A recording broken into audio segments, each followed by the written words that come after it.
जैसा कि हमने आपसे कहा था कि मिश्रा कंपाउंड की इस खबर को हम 2 पार्टों में जारी करेंगे। एक पार्ट आप कल देख चुके हैं, दूसरा पार्ट अब जारी किया जा रहा है। तो आपने सुना कि आनंद मिश्रा जी द्वारा बताया जा रहा है कि लोकायुक्त की तरफ से उनके पास कोई भी पत्र, कोई भी आदेश नहीं आया। दूसरा, वे चौधरी देवेंद्र सिंह की मौजूदगी को भी एक कल्पना बता रहे हैं। आइए अब सुनते हैं वीरेंद्र सिरोही जी का इस बात पर क्या कहना है। अगर इन्हें अलॉट होता या इन्हें कोई केयर टेकर भी बना के जाते तो इनके पास कोई डॉक्यूमेंट होता। तो ये आज़ादी से पहले का सवाल है सर। हमारा नाम तो आज़ादी से पहले से चला आ रहा है। नहीं, ये जो आप वाकया बता रहे हैं, चूँकि जिस समय ये कस्तूरबा गांधी महिला चिकित्सालय था जो अब तोड़ दिया गया है, जी, जी। इसके अलावा जिला चिकित्सालय जो बाबू बनारसी दास चिकित्सालय बोला गया, जी, ये भी अंग्रेजों के समय में बन गए थे। हाँ, इससे पहले वहाँ डिस्पेंसरी हुआ करती थी। इससे पहले डिस्पेंसरी हुआ करती थी। तो मैं समझता हूँ कि ये 1900 के शुरुआत की बात कर रहे हैं या आप 1800 की बात कर रहे हैं? मैं 1900 की बात कर रहा हूँ। हाँ, चलिए मान लिया, चूँकि 1947 में देश आज़ाद हुआ। आप जो बात कर रहे हैं वो 1900 के शुरुआती दौर की बात कर रहे हैं। तो सर, ये मैं आपसे जानना चाहता हूँ कि लगभग 15 के आसपास 2015 से आपने केस को डिज़ाइन किया, अपनी तरफ से फाइलिंग की। जी। तो आपने सुना कि एडवोकेट वीरेंद्र सिरोही ने 2015 से मुकदमा कायम किया और अपने दस्तावेज पेश किए, लेकिन एक बड़ा झोल यहाँ भी नजर आता है, क्योंकि जब उनसे पूछा गया कि देवेंद्र सिंह के पिता बनारसी दास के नाम ये जमीन कैसे आई, तो इसके जवाब पर सिरोही साहब ठहर से गए। आइए सुनते हैं क्या बोले सिरोही साहब। तो आपने इतना समय जो गलाया, या आपने क्यों इसमें उज्जरदारी वगैरह नहीं की? उस वक्त तो ये जी किराएदार रह ही रहे थे, तो और हमें जरूरत भी नहीं थी उस वक्त। हमें तो परेशानी तब हुई जब इन्होंने फर्जीवाड़ा करके और बिना किसी रेवेन्यू रिकॉर्ड के और ये भूमाफिया आबिद को बेच दी। हमें तो जब परेशानी हुई है। अच्छा, रहते तो हमें कोई परेशानी नहीं थी। वकील साहब, जब सब जगह ब्रिटिश शासन था और ब्रिटिश की हुकूमत थी, तो ये ज़मीन देवेंद्र सिंह के नाम कैसे आई? देवेंद्र सिंह के नाम से तो ये पहले से ही थी। जमींदार टाइम से ये देवेंद्र सिंह के नाम है। यानी अंग्रेजों के पीरियड में भी जी। देवेंद्र जी के जो बुजुर्ग थे या वंशज, हाँ, उनके वंशज नहीं, हाँ, बुजुर्ग थे, हाँ, उन्हीं की ये जमीन रही। जमीन थी। तो इसकी वंशावली कुछ बताएंगे आप?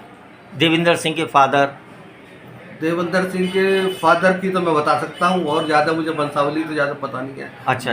इनके फादर का नाम था बनारसी दास, और आज भी वहाँ जो मार्केट बनी हुई है जी, उसमें बनारसी दास मार्केट लिखा हुआ है। इससे ये सिद्ध होता है कि ये देवेंद्र सिंह की मार्केट है और ज़मीन भी देवेंद्र सिंह की है। इसमें ये कहते हैं कि के शर्मा के, जिस समय के शर्मा चेयरमैन थे, उस समय उन्होंने बाबू बनारसी दास के नाम से ये मार्केट बनाई। बाबू बनारसी दास के नाम से नहीं है, वो खाली बनारसी दास के नाम से मार्केट है।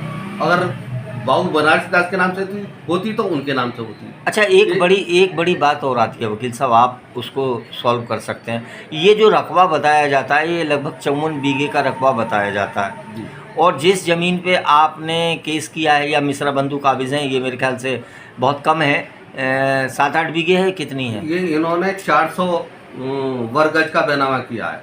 400 गज के करीब बैनामा किया आबिद एंड पार्टी उनकी कंपनी को, जबकि आबिद ने सारी जमीन घेर रखी है। किसकी मदद से? प्रशासन की मदद से और पुलिस की मदद से। मतलब इन्होंने मिश्रा जी ने आबिद अली को सिर्फ 400 मीटर का या गज का बैनामा किया है। 4000 का। चलिए, बाकी तो वो जबरदस्ती घेर रखी है पुलिस और प्रशासन की मदद से। ये जमीन कुल कितनी है इस समय जो मौजूद है? जो मालिक है इसमें 31 बीघे कच्चे के मालिक हैं। 31 बीघे कच्चे के मालिक हैं, लेकिन जो रकबा है और कागज़ों की बात करें तो 54 बीघे बोली जाती है। तो क्या ये जिला परिषद की जो ज़मीन है बराबर में, जो सुबोध जी के नाम थी कभी, और वो बेच दी गई, जिसमें जिला परिषद ने केस किया था, तो वो ज़मीन भी इसी रकबे में आती है? वो इस रकबे से अलग है। तो 54 बीघे का रकबा तो बहुत बड़ा हो जाता है सर। मैं कहता रहा हूँ, ये ज़मीन वो अलग है, जिला पंचायत की अलग है, हमारी अलग है। और जिला पंचायत में इन्होंने, मिश्रा बंधुओं ने इनके खिलाफ जिला पंचायत ने FIR लॉन्च कराई थी, और उस FIR में इन्होंने लिख के दिया था जिला पंचायत को कि हम, मिश्रा बंधुओं ने लिख के दिया था कि हम इस जमीन के मालिक नहीं हैं। मिश्रा बंधुओं ने जिला परिषद के एक मुकदमे पर ये लिखकर दिया है कि ये ज़मीन उनकी नहीं है। ये दावा है देवेंद्र सिंह के अधिवक्ता एडवोकेट वीरेंद्र सिंह सिरोही का। तो आइए एक बार फिर चलते हैं मिश्रा जी की तरफ कि आनंद मिश्रा जी का क्या कहना है। मैं सभी अपने शहर वासियों से निवेदन करना चाहूँगा, इस प्रॉपर्टी में किसी तरह का कोई डिस्प्यूट नहीं है। कुछ लोग अपने पर्सनल चीज़ों को साधने के लिए जी इस पर आरोप प्रत्यारोप करते रहते हैं। हाँ और शहर के अंदर मूल्यवान संपत्ति होने से यही संपत्ति खाली है, और राजस्व रिकॉर्ड के अंदर जो आज से 50 साल पहले रिकॉर्ड हैं वो लोग इतने नाम दिखा के, जबकि जिम्मेदारी 1985 में या ख़त्म हो चुकी है। ये शहर की संपत्ति है, 1949 से मेरे पास है। एडवांस पोजेशन से भी ये व्यक्ति कोर्ट के हिसाब से आज तक इसका मालिक ही डिक्लेयर है। अच्छा सर, इस कहानी को लेके मैं आपकी बात पे कोई टीका टिप्पणी नहीं कर रहा। इस ज़मीन को लेके एक कहानी और होती है। ये कहा जाता है कि ब्रिटिश पीरियड में जब ये देश गुलाम था तो ये जनाना शिफाखाना का कहलाता था, और जो 2 डाक बंगले थे यहाँ पे, जो 2 कोठियाँ जिन्हें मैं कह सकता हूँ, जी जी जी। वो अंग्रेज़ों के बाद में मिश्रा नाम के केयर टेकर साहब को जी। वो सौंप दी गई, जी। और मिश्रा जी केयर टेकर थे और नगर पालिका में इसका टैक्स जमा करते थे। बाद में आके फिर उन्होंने उसी पे परिवारवाद दायर कर दिया और फिर वो इसके मालिक बन गए धीरे से।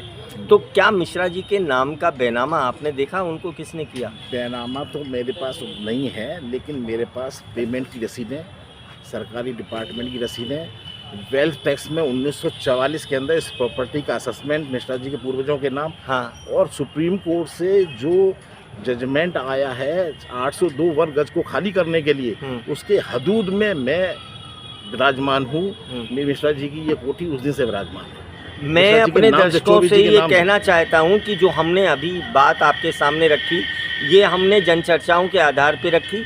इससे संबंधित कोई डॉक्यूमेंट्स जो मैंने कहा है कि ये अंग्रेज़ों का था और अंग्रेज़ों के कोई केयर टेकर यहाँ मिश्रा जी थे, ये बातें सिर्फ चर्चित हैं। इसका कोई डॉक्यूमेंट्स ऐसा है, हम कोई दावा नहीं करते।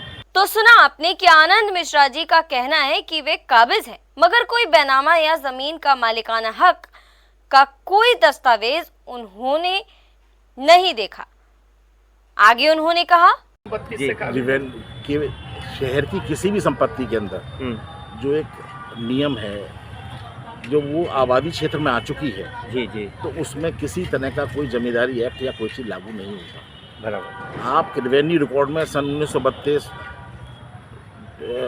फिलेस साहब का बंदोबस्ती 1918 में नाम दिखाकर, हाँ, आप किसी जगह का ये जो है, ये कुछ हमारे यहाँ कुछ ग्रोह के लोग हैं जो ये काम यहाँ हमारे यहाँ शहर में करते आए हैं और करते रहते हैं।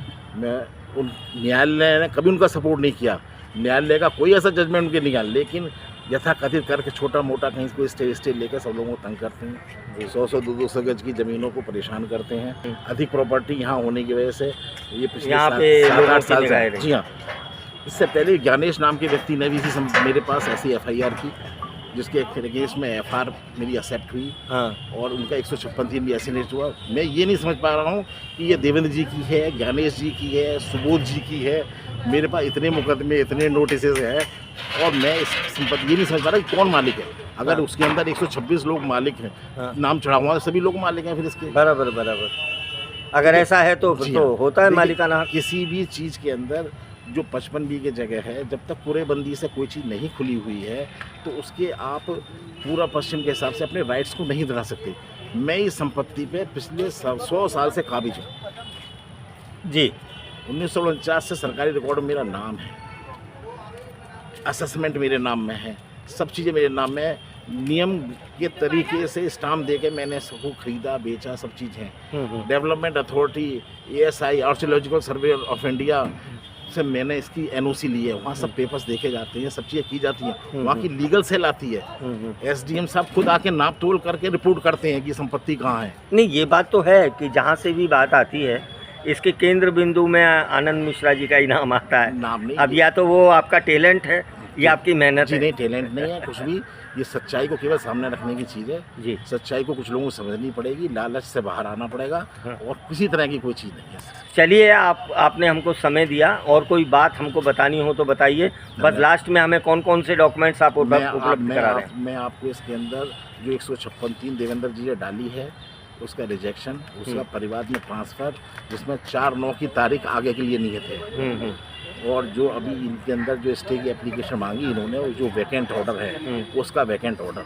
उसके अंदर भी गवाही की डेट 28 तारीख लगाई है, क्योंकि 2015 ऐसा कोई सबूत जो साबित करे कि मिश्रा जी की ये प्रॉपर्टी है? आपको फैमिली सेटलमेंट रिकॉर्ड, पुराने रिकॉर्ड, आप मेरे पास ऑफिस में आइए, किसी दिन आपको सारे रिकॉर्ड दिखाते हैं। चलिए साहब। तो आपने सुना कि आनंद मिश्रा जी का क्या कहना है, और बहुत सारे सवाल भी आपके जहन में आ रहे होंगे। आपने ये भी सुना कि आनंद मिश्रा जी फिलिप्स बंदोबस्त के दस्तावेजों को इग्नोर करते हुए काबिज होने पर जोर दे रहे हैं। आप सुनते हैं कि वीरेंद्र सिरोही क्या कहते हैं। एक मुझे अजीब सी बात पता लगी है कि मिश्रा जी आज भी जो आपके अपोजिट साइड, सामने वाली साइड में जो मस्जिद है और उसके बराबर में दुकानें हैं, उसके बराबर में एक प्याऊ बनी हुई है जहां घोड़े अस्तबल वगैरह बताया जाता है, उस जगह का किराया वसूल कर रहे हैं। तो आपने उस जगह पे अपना दावा पेश क्यों नहीं किया? हमारे वो जगह है ही नहीं, हमारे तो 1180 यहाँ है जहाँ हम इसने आबिद ने कब्जा कर रखा है। उसके हम बाद अपनी जमीन पर तो लड़ेंगे, हाँ। दूसरी जमीन पर तो हम लड़ेंगे नहीं।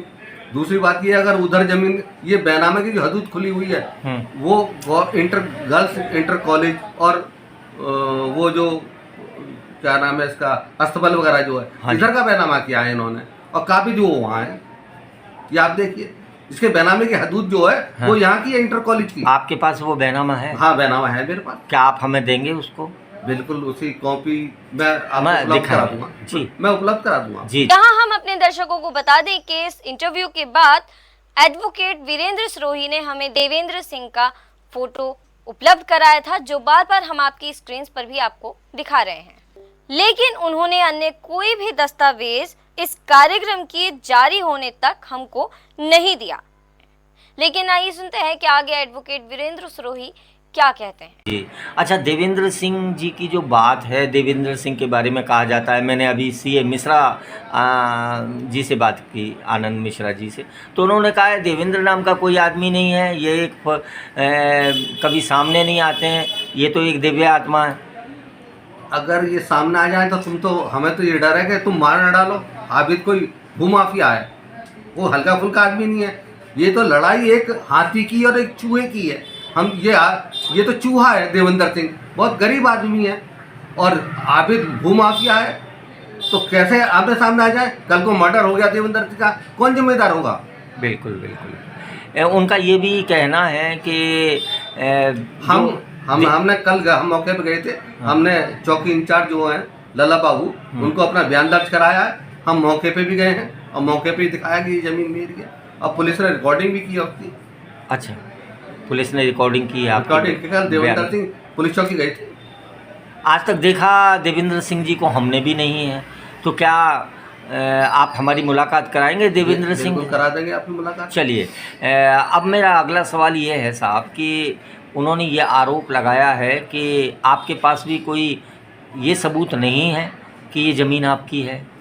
हमारे पास तो रेवेन्यू रिकॉर्ड है, रेवेन्यू रिकॉर्ड से बड़ा कोई और रिकॉर्ड होता है क्या कोई?